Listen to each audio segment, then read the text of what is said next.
You probably don't settle for a lot of average things in your life, so why would you settle for average friendships? Identify the low-value friends in your life, clean house, cut bait, and watch your life take off. There are a handful of times throughout our life when we start feeling that undercurrent of restlessness, of anxiety, feeling like a hamster on a treadmill, going over and over and over the same thing day in and day out, and we feel stuck, like we're not accomplishing anything. It starts off as kind of a mild annoyance, and if we don't pay attention to it, it gets stronger and more prevalent the longer you try to ignore it. That, my friends, is your higher self, that part of us that knows our true destiny, our path in life, and gently nudges us along that path. That it's time to shed our old skin like a snake, shedding away old energies, old habits, people, and situations from our lives that no longer serve our best and highest good. Only after having the boldness and the bravery to do that can we start embracing fresh energy, newness, and growth. In short, it's time to level up, yo. Okay, so here's the deal. Part of our growth process lies in periodically re-examining the people around us, our group of friends, and quite simply, deciding whether or not those people are meant to be a part of your life moving forward. That might sound harsh, but you know what? Sometimes you just have to make bold, strong, harsh decisions in order to live your best and highest life. I want you to close your eyes, don't peek. Think about your primary circle of friends. If you were throwing yourself a big birthday celebration, these are the 10 people you would definitely invite. Now, let's use these 10 signs of a low-value friend to determine whether each of these people is truly a friend who adds to your life, or whether it's time to prune the tree of dead branches and old energies and say goodbye to them. Knowledge is power, and once you know, it is up to you. She's not loyal. When the going gets tough, these are the people that are the first ones to say, oh my God, I'm just super busy. Can we catch up later? And then they never get back to you. Their friendship ebbs and flows. It ebbs and flows with their perception of whether you're in the group or out of the group. And as a result, you're just really not sure where your friendship stands with them. I'll tell you where it stands. They're not a friend. And those are people that definitely don't deserve to be in your life. They are not a part of your plan moving forward. It bothers them intensely when they think that your life is somehow better than theirs. So they disappear or they distance themselves from you, and you have really no idea why. You get the overall sense that they desperately would like to have something that you have, and that they are resentful to you that they don't have it. These are the people that you usually feel exhausted trying to censor what you share with them. When they ask you, oh, how's it going? You're really careful with what you say because you don't want to spark that sense of resentment or jealousy in them. Clearly, not only is that not a good friend, it's not a friend at all. The friend that only reaches out when she needs something, whether it's a favor, whether it's a shoulder to cry on, however, it's not reciprocated. I definitely had a friend like that for a very long time, and I just kind of, shall we say, let her go out of my life about a year ago. I was always there for her when she had good news or when she needed a shoulder to cry on, because that's the kind of gal I am. But, you know, the few times that she would ask me about my life or about how things were going, it was sort of this glazed over look, and I could tell she was slightly annoyed about it. And so at a certain point, I realized it for what it was. I was her shoulder to cry on. I was the one that was her cheerleader, but it wasn't reciprocated. That's not a good friend, and so I let that one go. Okay, y'all, I want to give 2 shout outs to 2 new subscribers. My first one is Angela Diaz, and my second one is Juliana Weda. Ladies, thank you so much for being a part of the community. You both really appreciated 2 recent videos that I did on high-value women and another on low-value men. Thank you so much for opening your hearts and for sharing your comments. Love having you here. If you would like a shout out, be sure to comment below. I have brand new content every Tuesday and Friday, and I'd love for you to be a part of the community. The friends that always have a subtle dig and an undercurrent of hostility. Oh, how draining, right? Whether it's through negative kidding, not kidding. Oh, you've lost weight. Oh, you look so much better.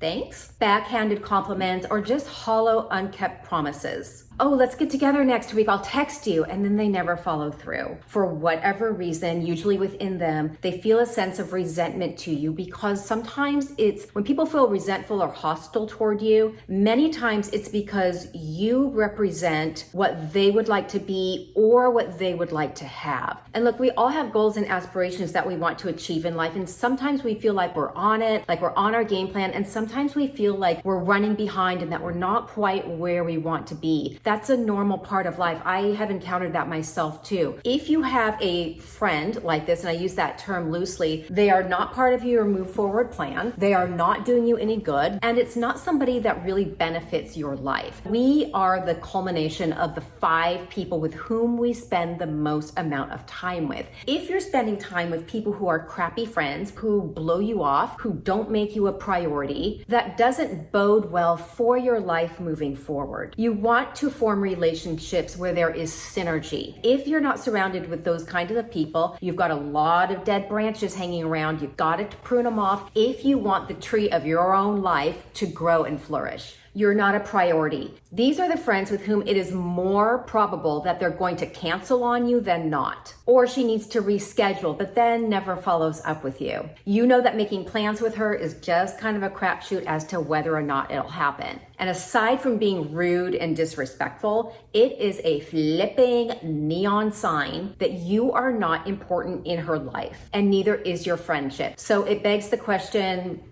what are you doing? Cut bait and move on. Side note, what is the difference between toxic friends and low value friends? This is just my own opinion, but toxic and toxicity is a very, very strong term. I think, yes, there can certainly be some overlap. The bar for a low value friend is a little lower, no pun intended. It can be anywhere from, yeah, they're kind of toxic, or they're just like, meh. You know, they don't necessarily add, but I don't know that they overtly subtract. Here's the thing. We all have a finite amount of energy. Let's just say that we all have 100 units of energy to invest in something each day. If you're allotting even 5 of those units toward friendships that are like, meh, they're fine. They don't like stick out like a red flag, but it's not like they're setting the world on fire. Those are 5 units of energy that you could be using to invest in something else in your life. And when you look at it from the perspective of, okay, well, why do I choose to continue a friendship that is just kind of like, it's good from far, but far from good? You probably don't settle for a lot of average things in your life, so why would you settle for average friendships? Know that it is perfectly okay to walk away from friendships. People many times come into your life for a reason, a season, or a lifetime. Just because somebody was a great friend at one time, that doesn't mean that they're meant to be there forever. And it also doesn't necessarily have to mean that they're an awful person. Sometimes it's just run its course and it's time to move on. We want to continue evolving in our lives. We want to continue growing as people and as human beings. And sometimes the people in our lives don't facilitate and don't help us do that. They actually hold us back. And it's when we don't have the bravery and the courage to let go of what doesn't serve our best and highest good that we get stuck. It is time to move on. The thing is, it doesn't get any better with time. Until you address it, until you do something about it, it will always be there. Just get it done.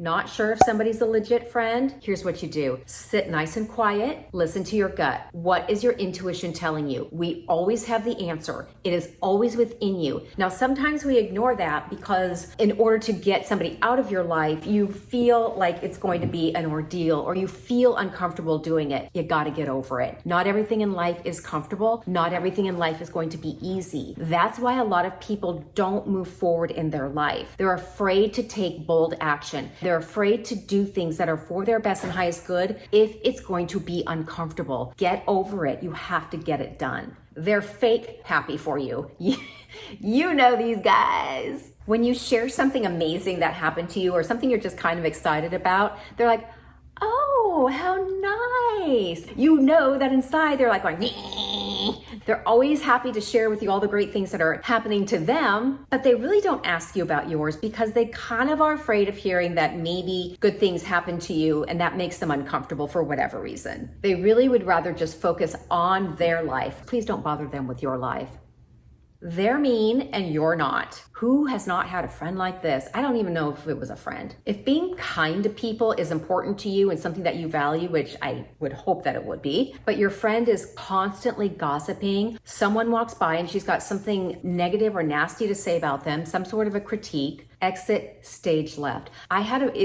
I can't even call her a friend. She was an acquaintance because she was in the group that I hung around with for a long time. I got to the point where if I knew that she was going to be at one of the get-togethers, I wouldn't go. And it wasn't like I was making a statement about it, and really nobody knew that I didn't like her, but I just found her to be so toxic and so negative. She was mean to everybody. She had a comment about everybody's outfit, everybody's shoes, and I just thought, what a mean, nasty woman you are. And the way I handled it, I just didn't get back to her. I don't want that kind of negative, mean-spirited, judgmental energy in my life. I don't do that to other people, and I don't like hanging around people that feel entitled to make mean, snarky comments about other human beings. I just think that's patently wrong.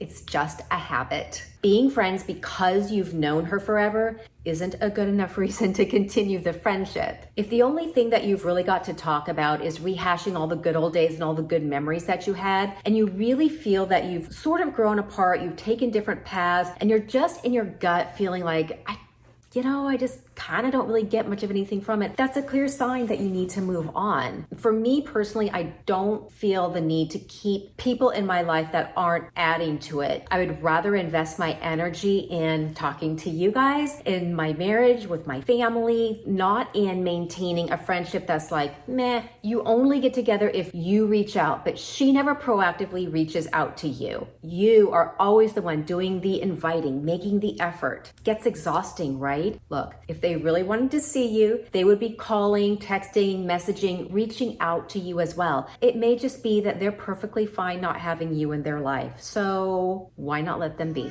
I'll share something a little personal with you. About 4 years ago, I was involved with it was like a very big group of women. It was one of those things where it was all fun until it wasn't fun anymore. And one day it just hit me, what is the point of all of this? I mean, these women seem to have like a lot of parties and getting together and this, that, and the other, but I kept waiting for there to be a point and there wasn't. And I started feeling that undercurrent of like restlessness and like, what am I doing with my life? Why am I hanging out with these people? I just cut bait on the whole thing. And yes, I had a kind of a little reputation among my friends. It's like, oh, Shelly's cleaning house and cutting bait again. I was brought up in a military family, so we moved around a lot. So I have really never had a problem saying goodbye because I had to do it a lot. Doing that was like pruning the tree, and it really just opened up the entire floodgates of creativity because I was in a position where I was really kind of deciding what I wanted to do. I wasn't in the corporate world anymore, and I didn't really know who I was without that fancy title. So I think I was kind of figuring myself out. 6 months after I wrote my first book, and 3 months after that, I started Annie Parker Confidential, and the rest is history. It took the courage to get those women out of my life and to say, no, I deserve better, and I want to invest my energy in things that I care about. Once I made that decision, and once I had the boldness to cut bait, the floodgates opened. It really is like the energy in the universe. It's like when you have the courage to say no, the universe rewards you and brings you things that help you to evolve and that help you to level up. The key is you have to have the courage to do it. Knowledge is power, but it is useless without boldness and action behind it. Have the bravery and the boldness to prune your tree of dead weight friends, those who no longer serve your best and highest good, and becoming all that you are meant to be. Okay, y'all, those are my 10, but I really want to know what you think. Please be sure to comment below. This is a no judgy eyes channel. It's just a place for women to enjoy sharing, commenting, and engaging with other women. And until a few days from now, I'll see y'all later. Bye. I know I won't be acting nice, so baby, go and start a fight.